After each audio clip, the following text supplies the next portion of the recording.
নমস্কার বন্ধুরা, world news বাংলায় আপনাদের সবাইকে স্বাগত। চলে আসি সংবাদ শিরোনামে। পণ্যবাহী বিমানে নিষেধাজ্ঞা ড্রাগনের, বিপদের মুখে ভারত। ভারতের পাশে সৌদি আরব, পাঠানো হলো ৮০ মেট্রিক টন অক্সিজেন। কোভিশিল্ড সরবরাহ অনিয়মিত, কোভ্যাক্সিন উৎপাদনের পথে বাংলাদেশ। করোনায় কাঁপছে ঢাকা, বাংলাদেশে ফের বাড়ল লকডাউন। চীনা সরকারের অধীন থেকে মঙ্গোলীয় সংস্কৃতিকে বাঁচানোর উদ্যোগ, জাপানে গঠিত হল সংসদীয় জোট। আটাকামা মরুভূমিতে খোঁজ মিলল তৃণভোজী ডাইনোসরের। ইতিহাসে এই প্রথমবার সেরা চিত্র পরিচালকের পুরস্কার পেলেন এশীয় মহিলা। চলে আসি বিস্তারিত খবরে। পণ্যবাহী বিমানে নিষেধাজ্ঞা ড্রাগনের, বিপদের মুখে ভারত।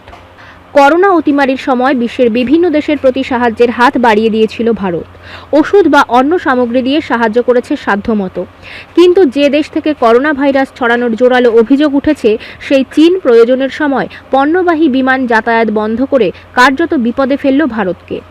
যদিও এটি সাহায্য নয়, বাণিজ্যই ছিল, তবুও করোনার কারণ দেখিয়ে অক্সিজেন উৎপাদন সামগ্রী নিয়ে আসার কার্গো বিমান যাতায়াত বন্ধ করে দিল ড্রাগনের দেশ। চীনের সরকারি বিমান সংস্থা সিচুয়ান এয়ারলাইন্স আগামী 15 দিন ভারতের কোনো পণ্যবাহী বিমান পাঠাবে না বলে জানিয়ে দিয়েছে। এই বিমানগুলিতে করে তরল অক্সিজেন তৈরির নানা সামগ্রী আসার কথা ছিল। এই বাণিজ্যের সঙ্গে যুক্ত ভারত এবং চীন দুতরফের এজেন্টরাই চীনা সরকারের এমন সিদ্ধান্তে অবাক হয়েছে। চীন মোট 6টি রুটের কার্গো উড়ান বাতিল করেছে, তার মধ্যে জিয়ান দিল্লি রুটও রয়েছে। চীনের তরফে জানানো হয়েছে 15 দিন পর আবার পরিস্থিতির পর্যালোচনা করা হবে। যেখানে আমেরিকা সহ বিশ্বের বিভিন্ন দেশ ভারতের করোনার দ্বিতীয় ঢেউয়ের মোকাবিলা করতে সাহায্য করছে, সেখানে চীনের এমন হঠকারী সিদ্ধান্তে সংশ্লিষ্ট সব মহলই হতবাক। বিশ্বের বিভিন্ন দেশে করোনার চূড়ান্ত সংক্রমণের সময়েও এক দেশ থেকে অন্য দেশে কার্গো বিমান যাতায়াত করেছিল। এমনকি চীনেও সাহায্য পৌঁছেছিল ভারতসহ বিভিন্ন দেশ থেকে।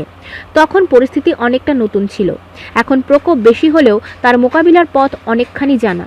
সেই জায়গায় চীনের এমন সিদ্ধান্তের পিছনে আসল উদ্দেশ্য কী, তা নিয়ে প্রশ্ন তুলছেন অনেকেই। সাংহাইয়ে অবস্থিত আন্তর্জাতিক আমদানি রপ্তানি কোম্পানি সিনো গ্লোবাল লজিস্টিকের এক উচ্চপদস্থ কর্তা সিদ্ধার্থ সিনহা আবার জানিয়েছেন, চীন রপ্তানিযোগ্য বিভিন্ন পণ্যের দাম হঠাৎই 35 থেকে 40% বাড়িয়ে দিয়েছে। সেই সঙ্গে কার্গো ভাড়াও প্রায় 20% অতিরিক্ত নিচ্ছে। প্রসঙ্গত, করোনার অতিমারির সময় গোটা বিশ্বের অর্থনীতি যখন তলানিতে ঠেকছিল, সেই সময়ও নিজের সম্পদ বাড়িয়েছিল চীন। ভারতের পাশে সৌদি আরব, পাঠানো হলো ৮০ মেট্রিক টন অক্সিজেন। ভারতের সংকটের দিনে পাশে দাঁড়ালো সৌদি আরব। ভারতে আসছে ৮০ মেট্রিক টন অক্সিজেন। ভারতে করোনার দ্বিতীয় ঢেউ মাথাচাড়া দিতেই অক্সিজেন সংকট গোটা দেশ জুড়ে। কোথাও অক্সিজেনের অভাবে রোগীর মৃত্যু ঘটছে, আবার কোথাও অক্সিজেন জোগাড় করতে কান্না ভেজা চোখে রোগীর পরিজনরা ছুটোছুটি করছে। ভারতের এই পরিস্থিতিতে সাহায্যের জন্য এগিয়ে এসেছে বন্ধু দেশ সৌদি আরব। পূর্বে ভারত থেকে ভ্যাকসিনের ডোজ পাঠানো হয়েছিল সৌদি আরবকে, বাঁচানো হয়েছিল বহু মানুষের প্রাণ। এবার সেই কৃতজ্ঞতা ফেরত দেওয়ার সুযোগ পেল সৌদি আরব। জানা গিয়েছে, সৌদি আরব থেকে ৮০ মেট্রিক টন অক্সিজেন আসছে ভারতে। সেই সঙ্গে আদানির শিপিং কোম্পানির সাহায্য নিয়ে জাহাজে করে ৫,০০০ অক্সিজেন সিলিন্ডার পাঠিয়েছে বন্ধুদেশ সৌদি আরব। এই বিষয়ে সৌদিতে অবস্থিত ভারতীয় দূতাবাসের পক্ষ থেকে এক টুইট বার্তায় ধন্যবাদ জ্ঞাপন করা হয় সৌদি আরবকে। টুইটে লেখা হয়, সৌদি আরবের পক্ষ থেকে এই সাহায্য, সমর্থন এবং সহযোগিতা করার জন্য অনেক ধন্যবাদ। ভারতের জন্য প্রয়োজনীয় ৮০ মেট্রিক টন অক্সিজেন সরবরাহ করার জন্য আদানি গ্রুপ ও মেসার্স লিন্ডের সঙ্গে অংশীদার হতে পেরে আমরা গর্বিত। কোভিশিল্ড সরবরাহ অনিয়মিত, কোভ্যাক্সিন উৎপাদনের পথে বাংলাদেশ। ভারত থেকে সেরাম ইনস্টিটিউটের তৈরি করোনা ভ্যাকসিন কোভিশিল্ড পাচ্ছে বাংলাদেশ।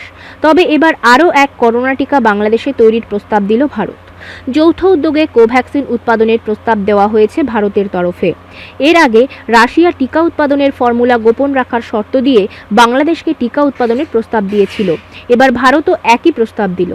ঢাকায় ভারতীয় হাই কমিশন থেকে বাংলাদেশের বিদেশ মন্ত্রকে এই প্রস্তাব নিয়ে একটি কূটনৈতিক বার্তা পাঠানো হয়েছে। দিন 2 আগে পাঠানো হয় এই নোট ভার্বাল। বার্তায় ভারতের পক্ষ থেকে বাংলাদেশের যৌথ উদ্যোগে কোভ্যাক্সিন উৎপাদনের প্রস্তাব দেওয়া হয়েছে। বার্তায় বলা হয়েছে, ভারত থেকে চুক্তি অনুযায়ী সময় মতো করোনার টিকা পাচ্ছে না বাংলাদেশ। ফলে কূটনৈতিক তৎপরতার পরও অক্সফোর্ড অ্যাস্ট্রাজেনেকার ভ্যাকসিন কোভিশিল্ড পাওয়ার বিষয়টি সুরাহা হচ্ছে না।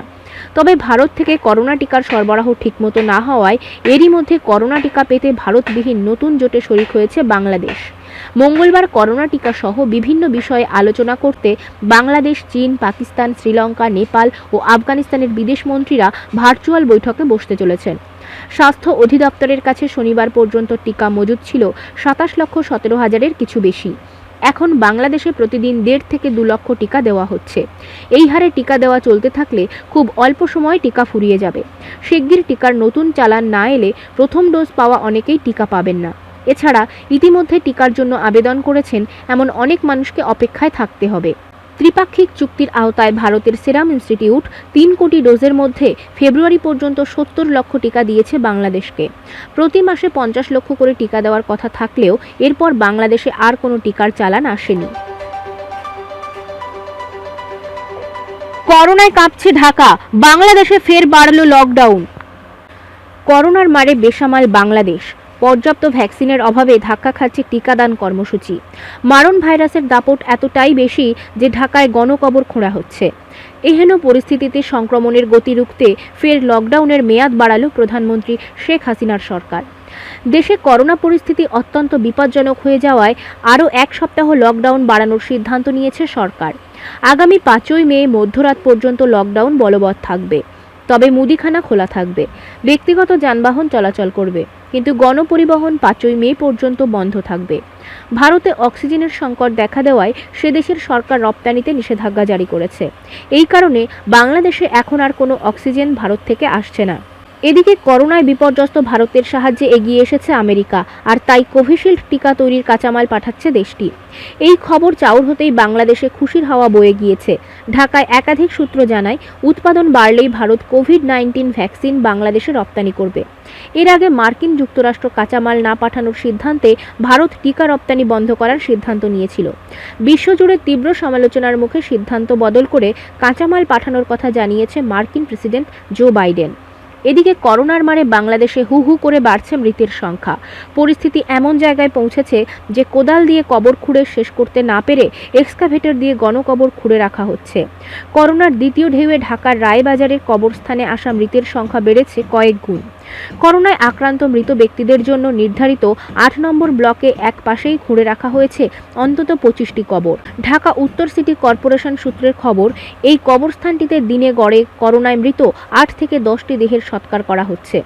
গত বছরের 27 এপ্রিল থেকে রায়বাজার কবরস্থানে করোনায় মৃতদের সমাহিত করা শুরু হয়। সেই থেকে এখনো পর্যন্ত প্রায় 1 বছরে কবর দেওয়া হয়েছে 1117 জনকে।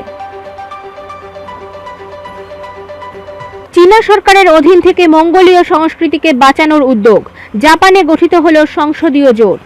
চীনা সরকারের অধীন থেকে মঙ্গোলীয় সংস্কৃতিকে রক্ষা করতে বুধবার একটি সংসদীয় জোট গঠন করেছেন জাপানের আইন প্রণেতারা।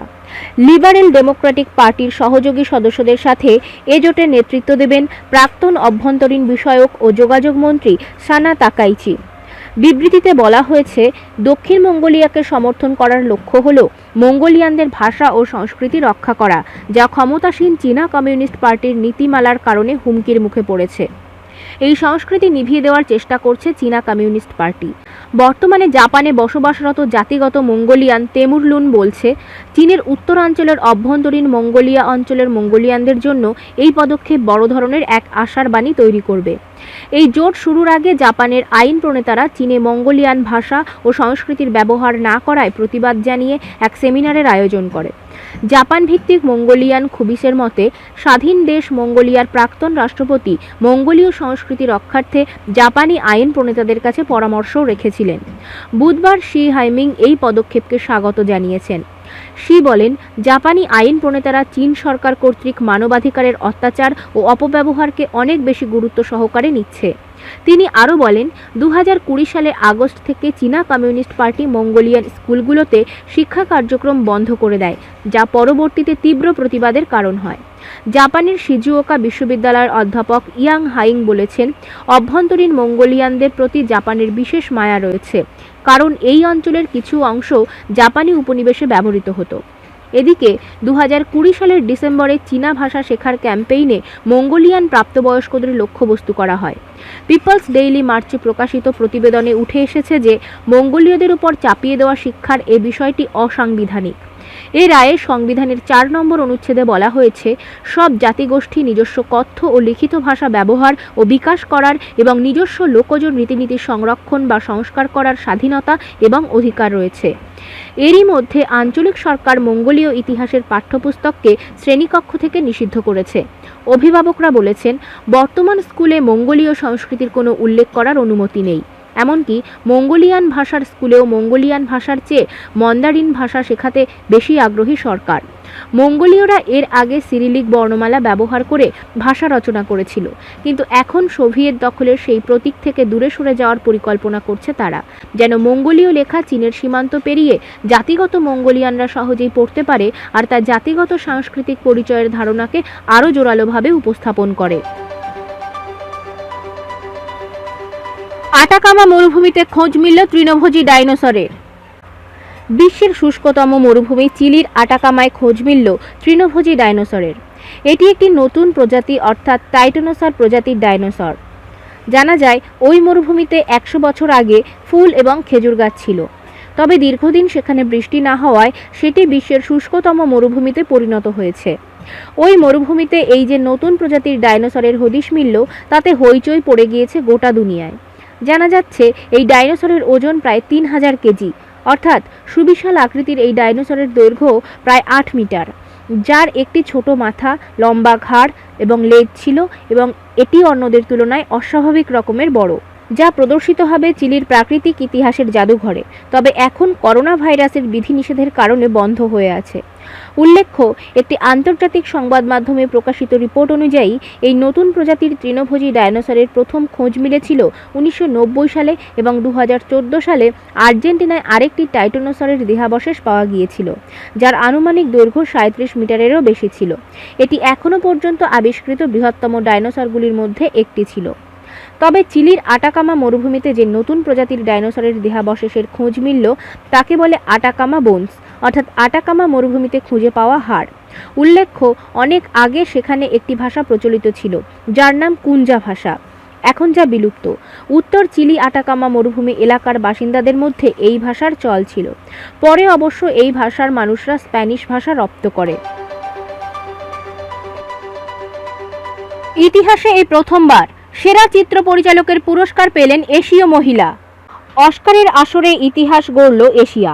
প্রথম এশীয় মহিলা হিসেবে সেরা পরিচালকের বিভাগে পুরস্কার জিতে নিলেন চীনা বংশোদ্ভূত চিত্রনির্মাতা ক্লোয়ি ঝাও। ফিল্ম নোম্যাডল্যান্ড এর জন্য এই পুরস্কার জিতেছেন ক্লোয়ি। একাডেমি অ্যাওয়ার্ডসের 93 বছরের ইতিহাসে তিনিই প্রথম এশীয় মহিলা এবং দ্বিতীয় মহিলা হিসেবে সেরা পরিচালকের পুরস্কার জিতে নিলেন। এর আগে 2010 সালে war thriller the hurt locker ফিল্মের জন্য প্রথম মহিলা হিসেবে সেরা পরিচালক বিভাগে অস্কার জিতেছিলেন ক্যাথরিন বিগলো।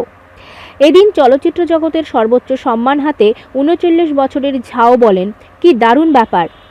লাইফটাইম একটা সফরে আমার গোটা নোম্যাডল্যান্ড টিম একসঙ্গে ছিলাম। চীনে জন্মগ্রহণ করেন ঝাও। 14 বছর বয়স পর্যন্ত তিনি বেজিংয়েই ছিলেন। এরপর লন্ডনের বোর্ডিং স্কুলে পড়াশোনা করেন লস অ্যাঞ্জেলসের হাই স্কুল থেকে পাশ করা ক্লোয়ি। নিউ ইয়র্কে ফিল্ম স্কুলে ভর্তি হয়ে তিনি স্বাধীনভাবে তৈরি করেন সংস মাই ব্রাদার্স টট মি। এই ফিল্মে মার্কিন ভাই ও বোনদের মধ্যে সম্পর্কের বন্ধন তুলে ধরেছিলেন ঝাও। এক তরুণ রাখালের গল্প বলেছিল তার তৈরি দ্য রাইডার। ইতিমধ্যে guild of America, golden globe, BAFTA ও বিভিন্ন ফিল্ম সমালোচক গ্রুপেও সম্মানিত হয়েছে নোম্যাডল্যান্ড। এক বৃদ্ধ মহিলার জীবনের লড়াইয়ের গল্প বলে এই ফিল্ম। বেকার হয়ে যাওয়ার পর কিভাবে একটি ভ্যানকে নিয়ে জীবনের সফরে এগিয়ে চলেন তিনি, তাই নিয়েই এগিয়েছে ছবির গল্প। এই ফিল্মের গল্প লেখা, নির্দেশনা ও প্রযোজনাও করেছেন জন্মসূত্রে এশিয়ান পরিচালক ক্লোয়ি। আজ তাহলে এই পর্যন্তই। ভালো থাকুন, সুস্থ থাকুন। ধন্যবাদ।